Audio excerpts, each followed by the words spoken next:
What's up, everybody, and welcome to the Sam's Report. It is almost the holidays. Well, depending on your religion, it might already be the holidays. I should be sensitive to that crowd.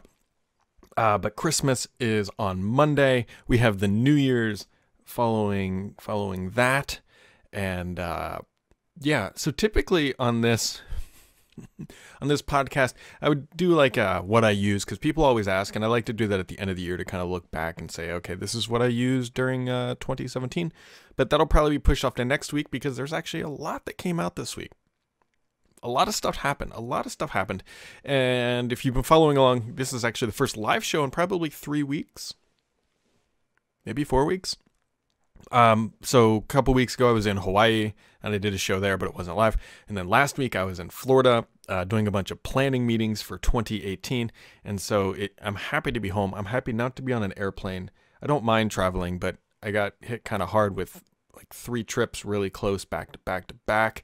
And that is not fun. And then I've got another one coming up here, going to CES, which will take me to the always lovely, always fantastic, and always the worst place in the earth, Las Vegas. I'm not a big fan of Vegas. Nothing against the city itself. It's just the conferences out there are always just a cluster. There's 125,000-ish people all trying to do the same stuff, and it's just a nightmare. And not to mention, it's just like a health hazard at that point. You put that many people from that many different regions of the world, and diseases just overcome everybody. And it's always called the CES flu because most people get sick after they come back. So I'm not really looking forward to that, but whatever. Other things that have happened since, I don't know when, whatever. The Threadripper machine that I did the last live stream from, I had to send back. This didn't work out so well. It was nothing against AMD or the Threadripper machine. So what they do is, a lot of machines that I get, they're loaners, right? We don't get to keep the stuff that they send, and that's fine. You know, no expectation of that, and that would be kind of odd in some instances. So whatever, they sent me this machine, and then if you remember, it broke. And so then it was basically out of commission for about 10 days as it got sent back and got sent forth. And then it was Thanksgiving. And then I went to Maui for a week. And then I went to Florida for basically another week. And then I got back and they're like, hey, we need that thing back because it's, you know, kind of your time window is up. I was like, guys, I barely had time. And they're like, well, end of the year stuff, we kind of need it back. So I sent it back. I'm not really going to get to a full review of that machine yet. I'll figure something out and hopefully be able to get another Threadripper machine here in 2018 and kind of get to play with that. Especially, I think they're going to have some new chips potentially being announced here in a little bit, but we will see. So I'm back on the classic Intel. Although this thing, I shouldn't rag on this machine. It has been incredibly stable, probably the most stable thing in my life at this point. Just holidays, just jumbling around and just running around like crazy. And so this machine has been rock solid. The only problem I have now is that my power supply is making a little squeak every once in a while from the fan, and it's driving me bonkers. And so what I'm tempted to do is rip that power supply out. I actually kind of want to change the case, and my never-ending ability to tinker with things and screw up perfectly good working products is in full force. So my gut tells me I should not do that. My brain tells me I should not do that, but I'll probably end up doing it maybe next year if the squeaking gets worse. But yeah. Speaking of things going on right now, if you want a Surface Pro with LTE, good luck. But if you're a commercial customer, some stores apparently have them in stock, so you might be able to just walk in and buy one. They're still not really selling them to consumers. I don't quite know why. It seems like if you want to give Microsoft money, they should let you, but I understand that the LTE is a bigger draw for the corporate clients of the world, because you got a user out in the field and they need connectivity and they don't want to tether off their own personal connection, so you give them a device that can connect to Verizon or whatever, choose your own network type thing. And so I understand that aspect of it. And apparently you can go get that at a store. At some, I would call ahead before you just walk in there and try to buy one, specifically because I'm not exactly sure what all you would need to buy one on a corporate account, but I'm sure that they are relatively strict. Yeah. Gosh. So, anyways, big week, actually. Big week. So Microsoft clearly is not doing a traditional, if you will, a traditional announcement of what is coming in the next update to Windows 10. Typically, they would bundle it with like a keynote of some sort. Like we kind of thought they were going to do it with the Surface Book 2 when they announced that, when I went up to New York, and they had kind of had that private event. We thought they were going to talk about it then, but they didn't. And so Microsoft this week, they published a massive blog post, although it's massive, but not really. You'll see why. So they basically announced what's coming in Redstone 4, which is the next update to Windows 10, which is going to arrive sometime, I would say roughly in March. It would be my guess. I mean, they kind of tell us these things, so that's when it's going to happen, probably at the end of March. But let's just kind of wheel things back here a second. If things are going to happen in March, December's done. I mean, nobody's going to be working and building stuff for Windows 10 next week. And then you have early January, which has the New Year's, which means there's probably another week of downtime. Microsoft typically leaves at least 4, if not 5, roughly 6 or 7 weeks of testing and validation and getting things locked down, which really kind of doesn't give them too much time. So what that means is they got to kind of start wrapping this stuff up. And so this week they put out a massive blog post in a new build of Windows 10. If you have not gone and downloaded, highly recommend it. That kind of has everything that's going to be Redstone 4, including the big items here are Timeline, which isn't really new. And then they announced Sets, and Sets is apparently starting to make its way. It's showing up for some people. You can go check it out. The best way to kind of figure that out is to open up like the Photos app or any other built-in Microsoft app. That's where they're going to show up. If you know the right tricks and maneuvers, you can find the right people, you can actually enable it yourself. It's whatever. The bigger thing here about Sets is that it's bringing Edge into the forefront of what Microsoft is doing. I know that people are going to love this feature, and I'm not trying to hate on it, but clearly they're not going to allow Chrome to replace Edge in that Sets functionality. And this is going to be another way that Microsoft's going to drive, or another word you might use is force, user adoption of Edge, is because when you go use Sets and you open up a new tab and it's a browser window, that's going to be Edge. It's not going to be Chrome. And this is how they're going to help grow market share of Edge. You know, that's fine. That's their prerogative. It's their OS. They no longer really have a monopoly on this stuff.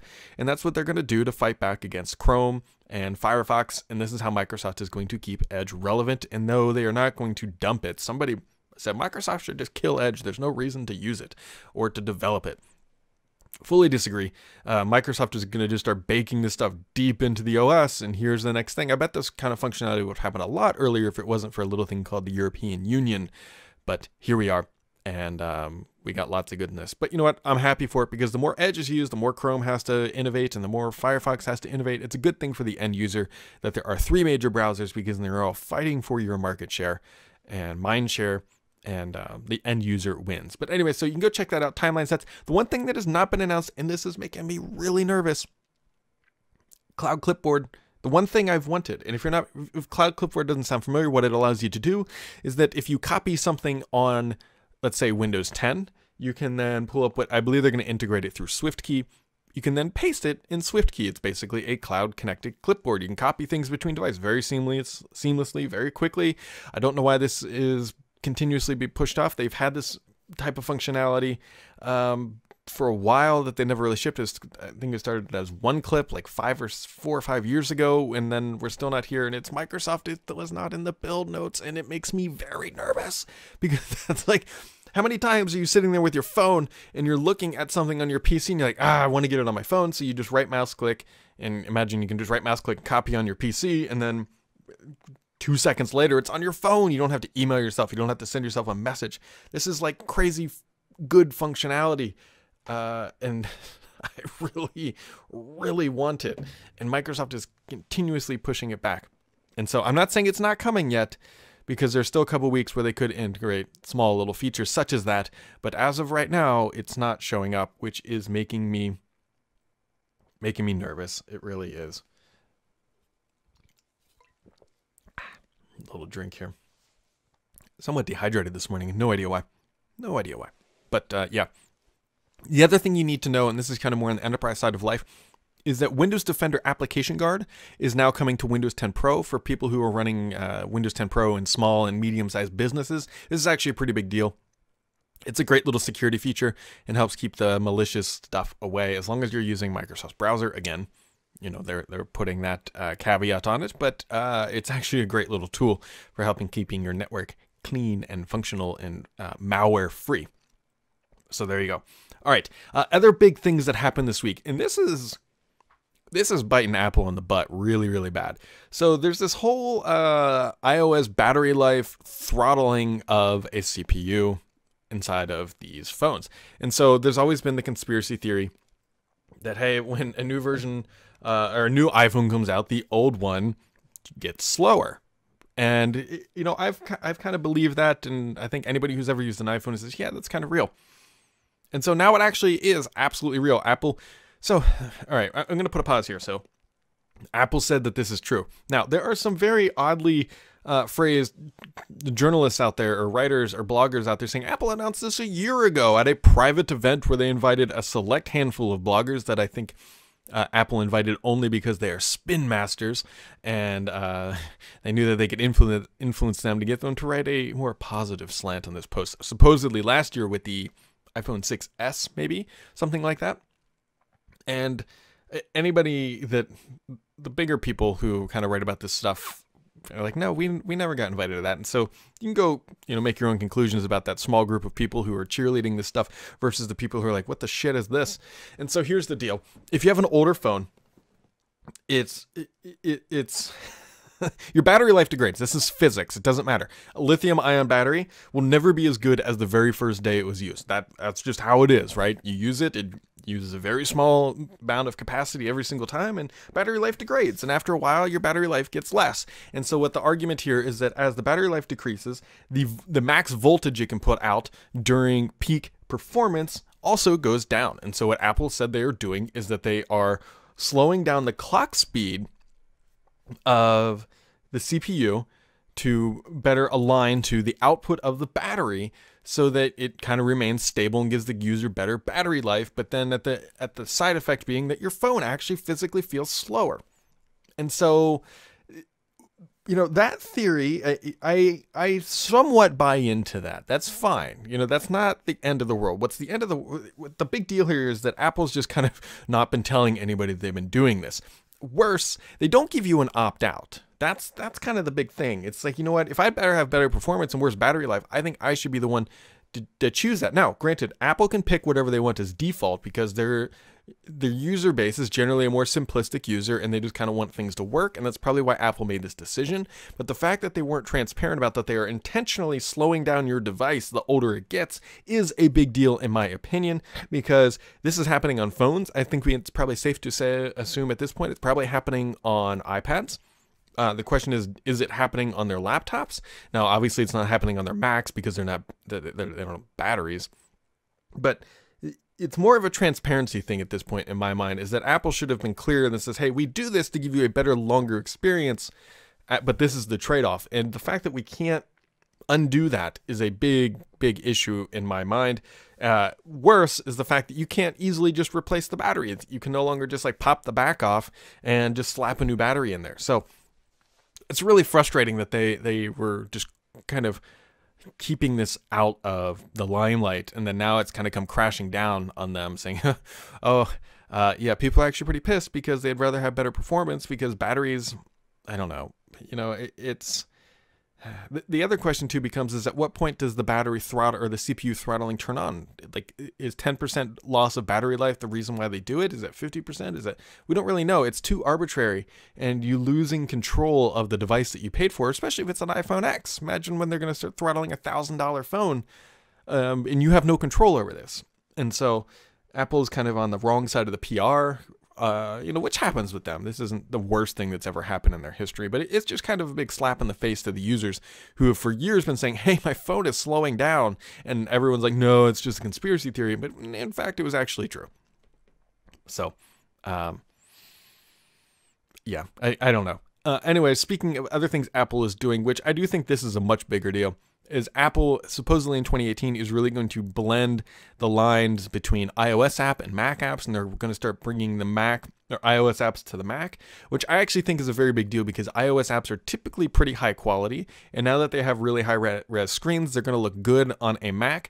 And so if you can imagine, if you have a Mac, you can just go to the App Store, you can download a mobile app, and it's going to run on the desktop. You're probably saying, gosh, Brad, I've heard this before. Yeah, Microsoft is trying to do it. with their store. Google is trying to do it with their apps, and so Apple is by no means like setting a new benchmark of ingeniousness here, but they're definitely, sounds like they're going to be doing it. And I know that they've been working on this for a couple years. This isn't something like they just said, hey, we're going to do, but yeah. So I'll be curious to see how that narrative plays out, and to see, I fully believe that Mac OS is eventually going to go away, and I think this is the next big step towards making that happen. And so I'll be curious to see how Apple actually kind of approaches this topic. I think, again, it's going to be a multi-year transition. They're not going to be trying to go super crazy hard like Microsoft did. But yeah, so that is going to be a 2018 thing. And cool. So I know that not everybody listens to this on YouTube.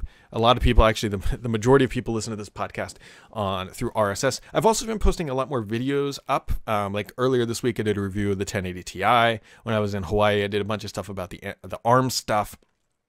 And so definitely go check those out. Subscribe to the YouTube channel if that's your thing. If not, you're not going to hurt my feelings.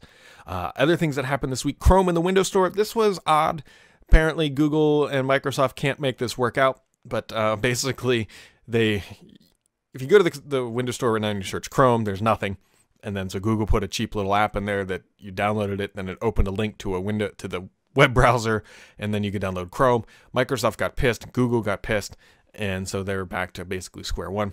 And the question becomes, would Microsoft let Chrome into the Windows Store? I don't know. I don't know if they would. What's the incentive for Microsoft? Maybe it'll help adoption with Windows 10s, maybe. Maybe that's kind of the only advantage I can think of. Chrome is not in the Windows Store because for anything to be in the Windows Store, you have to use the Edge The Edge web browser is the only browser that's allowed.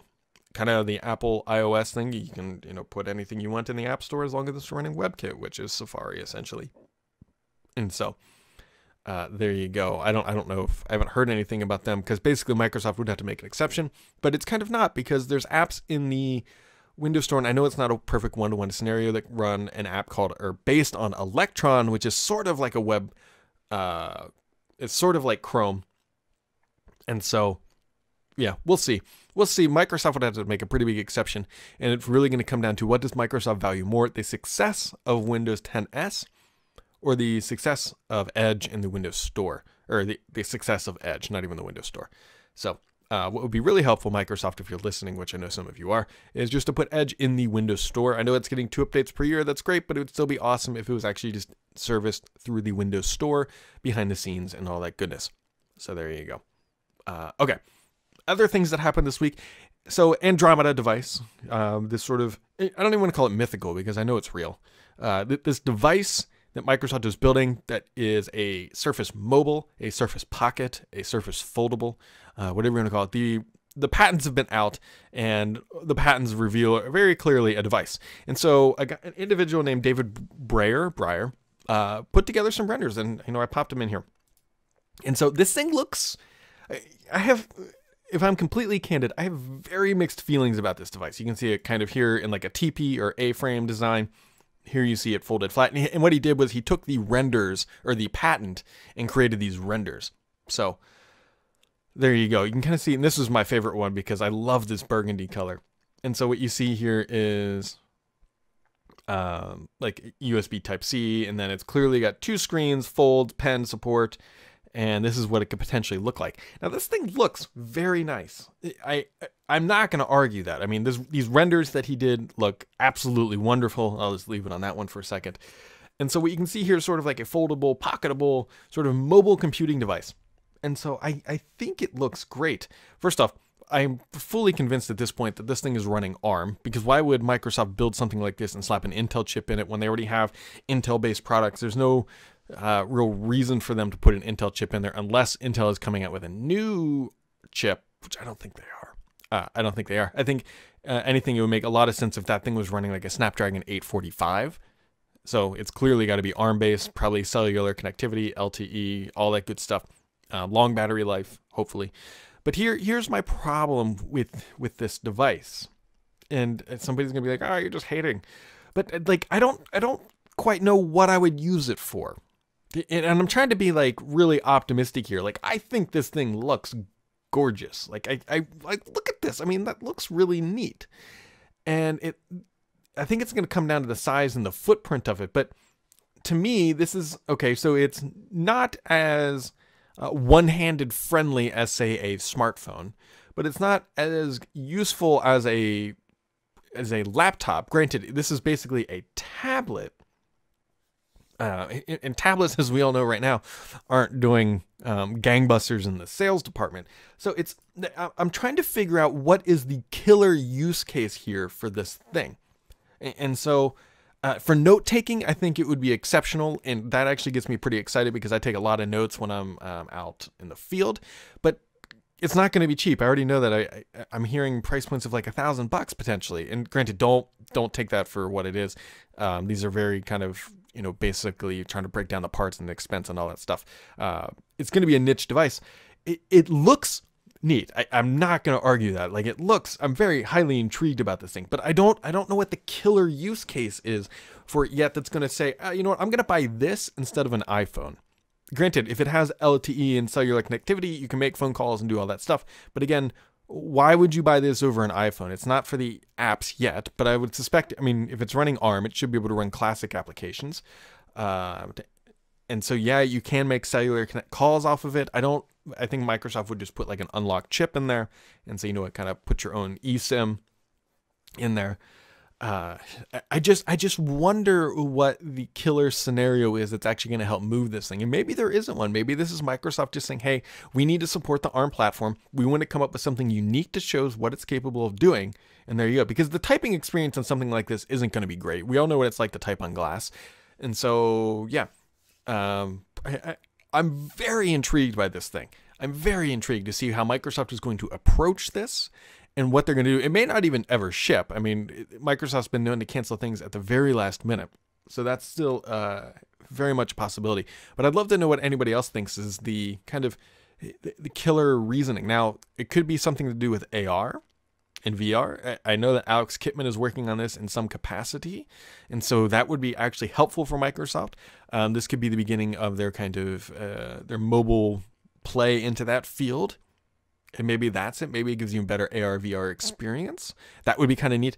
And so this is still an ongoing thing. We're still learning about it, but they're getting a lot of patents around this stuff. So there's clearly something happening inside the world of Microsoft, and I'm very intrigued to see how this is going to shape out.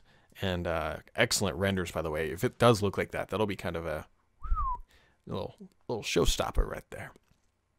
So. Yeah. All right, guys, we got a couple questions this week. Just going to dive in here before we shut it down for the holidays.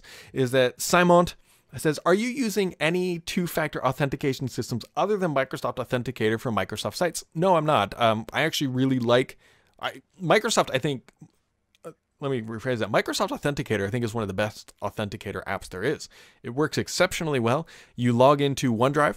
I get a prompt on my phone, actually even on my watch.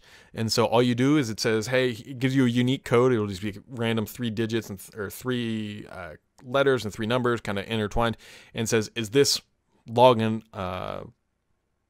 accurate or whatever? And then then on OneDrive, it'll show that same code and you just hit approve and then it logs in. Like, you don't have to retype your password. Like, it's really, really good. If you haven't used Microsoft Authenticator with their kind of MSA accounts, highly recommend it because it is a very simple and seamless process. So no, I don't use any other systems because Microsoft One works exceptionally well. Simard57 says, is there a way to delete username and passwords that Edge remembers? Yes. Is there a way to delete username and passwords that Chrome remembers? Yes. Yeah, you can. I'm not going to pull it up in Edge, but if you can Chrome, you can click settings. If you type, let's see, password, and you can go to manage passwords, and you can just turn it off, and then you can actually go in there and click details and hit remove. Very simple. So yes, you actually can permanently delete those things. Spartan Fan says, back in September, there was news that Microsoft increased the Windows Store device limit from 10 to 2,000. When I go to manage device limits, I'm still at 10 of 10 and have to remove devices before I can add another. Was between phones, home theater, and desktops, I'm all out of my limits. Thanks. So that's odd. I know that I definitely have the higher account. I also have a ton of machines on my MSA account. one thing I have heard from people who have been stuck in this is one that kind of rolled out. And so maybe your account just hasn't been hit yet. But if you tweet at the Microsoft, I think it's Microsoft or Microsoft Helps, they can actually look into it and help you out there. I've heard other people having success by doing that. So definitely give that a try. And so Kadupa says, with the news of Apple combining iOS and macOS, I have a few questions to ask. What is the effect on Microsoft and Windows? I don't think there really is any effect on Microsoft and Windows. Apple runs in its own little world, and I don't think it's going to negatively impact Microsoft in any way, to be honest. I mean, not any more than Apple already has impacted them. Will Apple be successful in doing this? I do. I think they will. I think they're going to make it very easy for iOS apps to run on Mac rather than Mac apps to run on iOS, because their iOS store is significantly more populated and they want people into the iOS style side of things rather than the Mac side. And so I think they will be successful because, remember, they sell 40 to 50 million phones every single quarter. So, yeah. And how long will it take? It's not going to be an overnight thing. It already has taken a couple of years for them to slowly integrate that into Mac OS. I would expect, right, they're going to show it off working, and then it's going to take time for developers to kind of port their Mac apps over to iOS side and then go from there. The big ones I'm going to be looking for are going to be their video editing software. Yeah, it's not a Premiere. What is it? Final Cut. I'm going to see how they deal with Final Cut, because that's kind of like the high-end stuff for Apple, and so that's got to be the kind of like the hallmark, or the benchmark, I should say, of making this process happen. So there you go. Apple has massive developer support, and they are much more nimble these days than they are on the Microsoft side of things. And so, yeah, I absolutely do think they're going to be successful because they've got the App Store. Microsoft never had an App Store. Yes, they had, physically had one, but they never had the population density that Apple has. And so I think this is going to be a good way for Apple to kind of mature and modernize their app processes, and going to help them bridge that gap, because we all believe that I honestly think long-term Mac OS goes away and iOS becomes their desktop operating system. It's already been a very slow stepping stone to get there, but they're getting there. They are making that move, and this is going to be the next kind of big step in that process of finally phasing out Mac OS, and they're going to have one OS across the two devices and just marry them up. And so I do think they will be successful. I think it's just going to take them time. And so tip of the week, folks. There's been a lot of hate on Twitter over the Windows Insider program lately, where people were just really upset that their fast ring builds are unstable and not working correctly. Here's the thing, folks. I don't run, this is what I do every day for a living, and I don't even run the Insider fast ring build on my production machine that we're using right now. I don't, because it's unstable. And so if you are in the Insider program, you have to inherently understand that these builds might wreck your machine. Like, they try their best not to, but you are the guinea pig. If you don't like things not working, get the hell out. And don't take it out on like Donna and Brandon and those guys because your machine is bad and you're on the Insider fast ring. If you want to be on the Insider and still get some of the stuff slow ring, but even the slow ring is just kind of like irrelevant. You're either in or you're not. And if you only have one machine, I would not put it on the fast ring. Yes, some of the cool features like fluent design and stuff are coming, but if they only work 25% of the time, is it really worth your sanity to be doing that? The latest, we're getting builds every 6 months. Like, think about that. Every 6 months, you're getting a new build. And that's a stable, production-ready build. Stable being in quotations, but something that they're going to long-term support. And so it's not like you're ever that far behind. And for your own sanity, it's much better to be stable than to be on bleeding edge and have fluent effects in your settings app, but you can't play the games you want because your machine crashes every 3 hours. So I would take a long, hard look about staying on the Insider program. It's perfectly fine. Like, this machine back here is on the Insider build. And I have a couple laptops on it, and I play with the stuff. But I can tell you, even on this machine back here, it's not stable. Like, it's not. And that's not, I don't blame Microsoft for that. That's the design of the system. Like, they compile a build, they say, this one's pretty good. They kick it out to a couple million people. There's going to be shit. It's going to happen. And so don't be upset if your machine is wrecked by this stuff, because that's the nature of the Insider system. And so I kind of hope Microsoft I don't know. I don't want them to slow down builds, but at some back of my mind, I almost think they should, because people clearly don't understand how the system works, and they don't understand that if they have one machine as their daily driver, don't be on the insider stuff. So, yeah. Now, the other problem is when they wreck somebody with Windows Update on normal builds. That's a whole other can of worms. But anyways, that's the tip of the week, guys. It is the holidays. I'm thinking I might do a podcast next week, hopefully what I use here. And because it has changed a little bit over 2017. And there's a lot of good stuff coming in 2018. And so with that, guys, I hope everybody has a happy and, more importantly, safe holidays. You know, don't do anything stupid. And we'll see what happens in the world of Microsoft. But I'm expecting it a pretty quiet week next week. Let's think about that and be honest, because it's the week between Christmas and New Year's. Half the world is probably on vacation and taking time off. And so I'm not expecting any big news. We'll see if anything leaks out.